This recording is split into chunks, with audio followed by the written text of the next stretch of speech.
You know, like sometimes people make cappuccinos and you can really taste a burnt flavor. Yeah.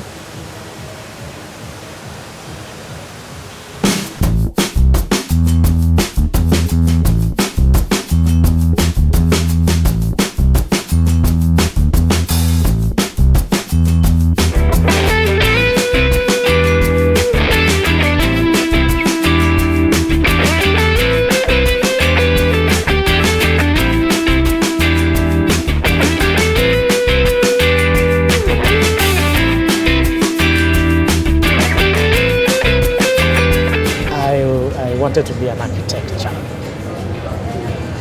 because I'm a good artist on pencil, so that is what I wanted to do. I think that is one of the attributes that really makes me shine in this profession.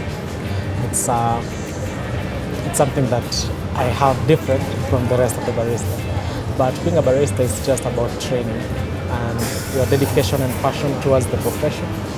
That really explains a lot to what you're looking forward in the future.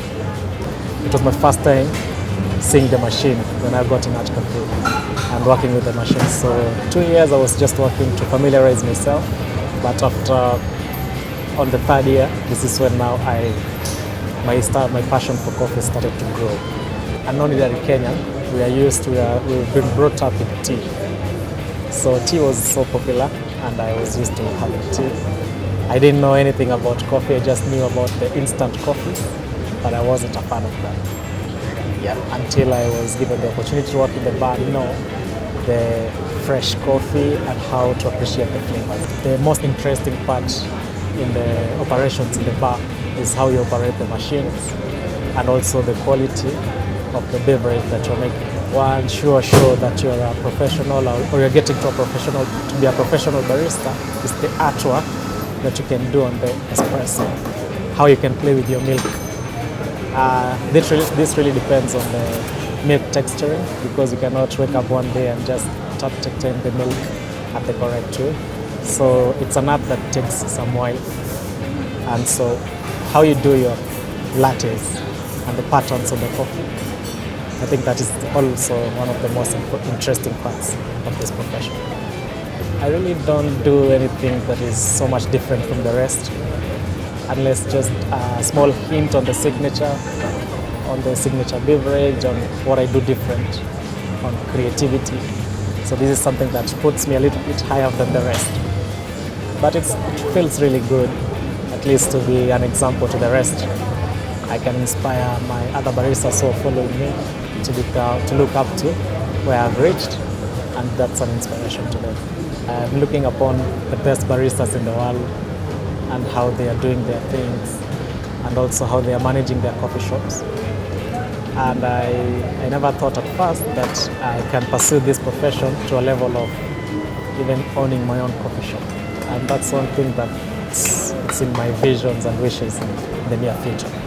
And I will try as much as I can to put it near the ordinary Kenyan, like in the downtown, in the city center there, and so that I can express and promote the coffee culture to the ordinary Kenyans, so that they can get to enjoy the coffees that should grow here in Kenya. Not most of the Kenyans know what they want in good coffee or what it takes to get a good coffee. They just know it's expensive, and for sure it is, because of the machinery and how to prepare it. It needs a lot of profession, but we're getting there. The state of the coffee culture, it's coming up. That is one thing that I've known, and you can bear me witness by the upcoming outlets that are around. And so we are getting to embrace this coffee and enjoying the coffee at the ordinary level, locally at home. What makes a good coffee? Okay, it depends on your intentions and on how you're taking a coffee. If you want to enjoy the coffee, I think the best coffee to enjoy is the house coffee, where we have a special blend, and it's something that you can enjoy it black to feel the flavors.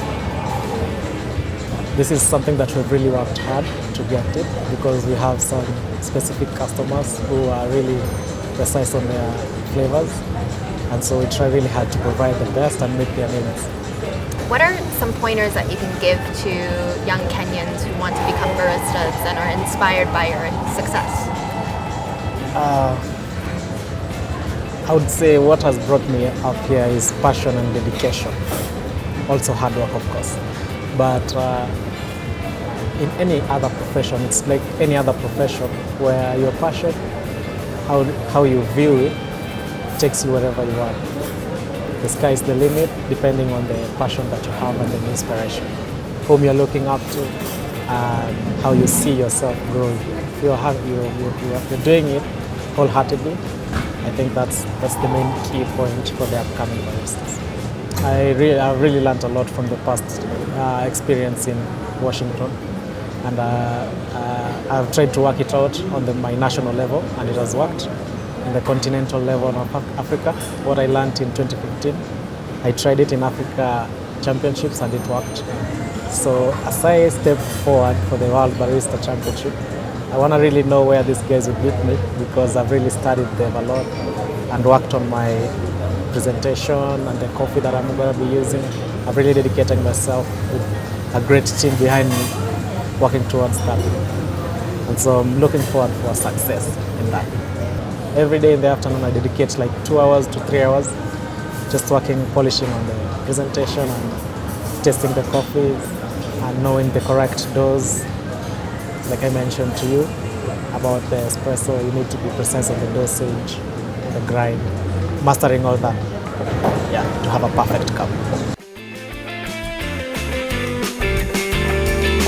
Bye.